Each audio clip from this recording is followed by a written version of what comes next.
नमस्कार मित्रांनो, मी वीरभद्र मिरेवाड. कोरोना काळात मुलांसाठी कविता या उपक्रमाचा आजचा आपला 24वा भाग. या भागाचे बालकवी तथा मंत्रतंत्र आणि कर्मकांड यात तथ्य नाही. मंत्रतंत्र आणि कर्मकांड यात तथ्य नाही. भूतबाधा भानामती मुळीच सत्य नाही. घटितामधील कार्यकारण भाव समजावून घेऊ. घटितामधील कार्यकारण भाव समजावून घेऊ. चला गड्यानो आपण सगळे विज्ञान साक्षर होऊ.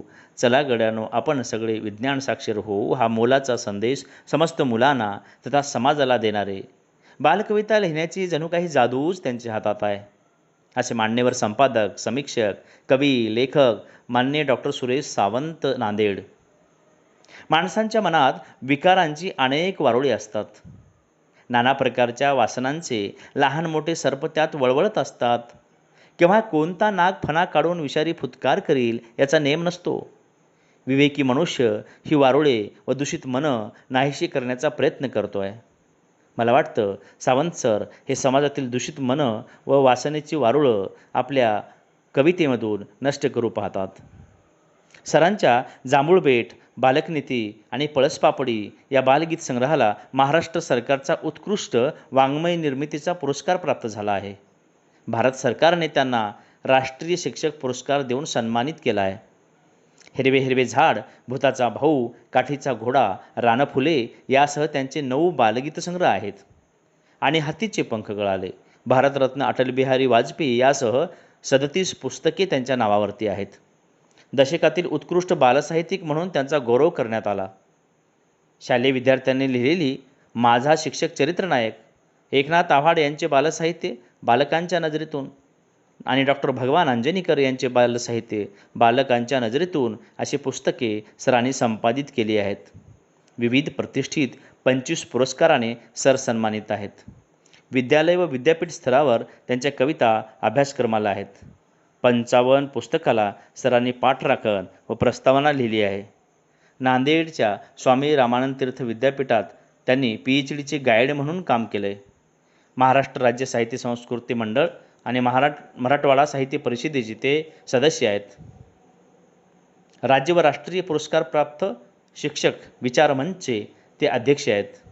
कुंटूर येथे भरलेल्या बालकुमार साहित्य संमेलन आणि जळगाव येथे भरलेल्या बालकुमार साहित्य संमेलनाचे सर अध्यक्ष राहिले आहेत. पुस्तक माणसांचं मस्तक संपन्न करत असतं. संपन्न झालेलं मस्तक कोणाचं हस्तक बनत नाही. जे कोणाचं हस्तक बनत नाही ते इतरापुढं कधीही नतमस्तक होत नाही. म्हणून वाचाल तर वाचाल हा विचार मुलामध्ये पेरणारे आदरणीय सावंत सर यांना मी विनंती करतो की आपण अभिव्यक्त व्हावं. आपल्या कवितेने मुले ऊर्जावान होतील ही अपेक्षा. आमचे कविमित्र, उपक्रमशील शिक्षक वीरभद्र मिरेवाड यांनी कोरोना काळातील कविता किंवा छोट्या दोस्तांसाठी कविता हा एक अतिशय उपयुक्त असा उपक्रम सुरू केलेला आहे. गेले महिनाभर 1 जूनपासून हा कार्यक्रम सुरू झालेला आहे. यात त्यांनी महाराष्ट्राच्या कानाकोपऱ्यातल्या बालकवींच्या कवितांचं संकलन करून त्याचं प्रक्षेपण केलेलं आहे. या कविता केवळ बालकांसाठी नाही तर त्यांच्या पालकांसाठी आणि शिक्षकांसाठी उपयुक्त अशा होत्या आहेत. एक चांगला उपक्रम. कोरोनाच्या काळामध्ये सगळे लोक मानसिकदृष्ट्या सुस्तावले असताना, एक वैफल्यग्रस्त अवस्था समाजाला आलेली असताना या काळामध्ये बालसाहित्याचा अंकुर जपण्याचं काम वीरभद्र मिरेवाड करत आहेत. यांच्या या उपक्रमाविषयी अखिल भारतीय मराठी साहित्य संमेलनाचे अध्यक्ष डॉक्टर श्रीपाल सबनीस यांनीसुद्धा फार चांगली प्रतिक्रिया नोंदवलेली आहे. ज्या कवींना एरवी आपण ऐकू शकत नाही, पाहू शकत नाही, भेटू शकत नाही, बोलू शकत नाही, अशा महाराष्ट्रातल्या मातब्बर बालकवींना एका विचारपीठावर आणण्याचं काम, एका काव्यपीठावर आणण्याचं काम वीरभद्र मिरेवाड यांनी केलेलं आहे. ते अभिनंदनास पात्र आहेत, ते कौतुकास पात्र आहेत. त्यांना मी पहिल्यांदा धन्यवाद देतो. त्यांनी मला माझ्या 2 कविता सादर करण्याची सूचना केली आहे. ह्या दोन्ही कविता माझ्या नदी रुसली नदी हसली या नवीन कविता संग्रहातील आहेत. पहिल्या कवितेचं शीर्षक आहे सेल्फी. हल्ली प्रत्येकाच्या हातामध्ये मोबाईल आलेला आहे आणि मोबाईल हातात आल्यामुळं प्रत्येकाला आपला सेल्फी काढण्याचा मोह होतो. या सेल्फीचे दुष्परिणाम काय आहेत हे या कवितेत मी मांडलेलं आहे.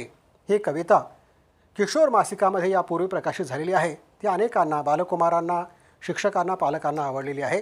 तर माझी पहिली कविता सेल्फी. सेल्फिश लोकांचा सेल्फिश गाव, सेल्फिश लोकांचा सेल्फिश गाव, सेल्फीला आला भलताच भाव. रस्त्यावर मित्रांसोबत खाताना कुल्फी, रस्त्यावर मित्रांसोबत खाताना कुल्फी, चटकन तिथेही काढला सेल्फी. झेपऱ्या केसांचा उभारला तंबू, झेपऱ्या केसांचा उभारला तंबू, गोल गोल ओठांचा केला की चंबू. केस कापताना काढला सेल्फी, आईस्क्रीम चापताना काढला सेल्फी.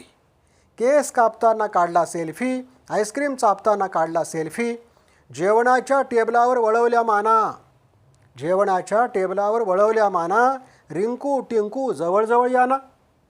झाडावर चढून काढला सेल्फी, झाडावर चढून काढला सेल्फी, पाण्यात पडून काढला सेल्फी. रस्त्यावर सेल्फीचा मोह नडला, रस्त्यावर सेल्फीचा मोह नडला, तोल जाऊन गटारात पडला.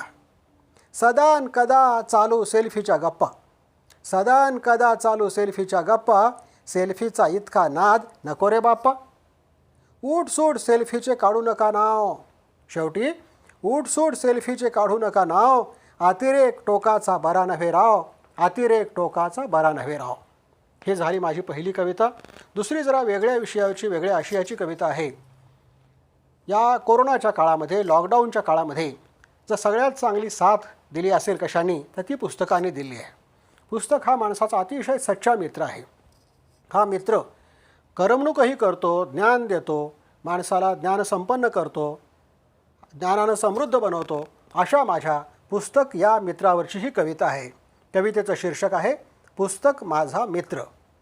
पुस्तक माझा मित्र तो माझ्याशी बोलतो, पुस्तक माझा मित्र तो माझ्याशी बोलतो, प्रेमानं जवळ घेतलं की सगळी गुपितं खोलतो. मित्र नकोत खंडीभर, चांगला एकच बरा, मित्र नकोत खंडीभर, चांगला एकच बरा. आनंददायी मित्राशीच फक्त मैत्री करा, आनंददायी मित्राशीच फक्त मैत्री करा. गप्पिष्ट मित्र एखादा गप्पांचा आनंद देईल, गप्पिष्ट मित्र एखादा गप्पांचा आनंद देईल. पुस्तक हा मित्र मात्र वाचनाचा आनंद देईल. पुस्तकातून वेगवेगळी पात्र मला भेटतात, पुस्तकातून वेगवेगळी पात्र मला भेटतात, तीच पात्र हळूहळू माझे मित्र बनतात. पुस्तकातले जग हे आपले जग होते, पुस्तकातले जग हे आपले जग होते. पुस्तकांच्या विश्वात मन रमून जाते. अवांतर वाचनाचा मला लागला ध्यास, अवांतर वाचनाचा मला लागला ध्यास. पुस्तक माझी आवड, वाचन माझा श्वास. शेवटी पुस्तकांनी बोट धरून अद्भुत विश्वात नेले, पुस्तकांनी बोट धरून अद्भुत विश्वात नेले. पुस्तकांच्या मैत्रिणीनेच मला श्रीमंत केले, पुस्तकांच्या मैत्रिणीनेच मला श्रीमंत केले. धन्यवाद. कवी वीरभद्र मिरेवाड यांच्या या काव्य वाचनाच्या कोरोना काळातील कविता या उपक्रमाला, छोट्या दोस्तांसाठी कविता या उपक्रमाला माझ्या मनापासून शुभेच्छा. धन्यवाद.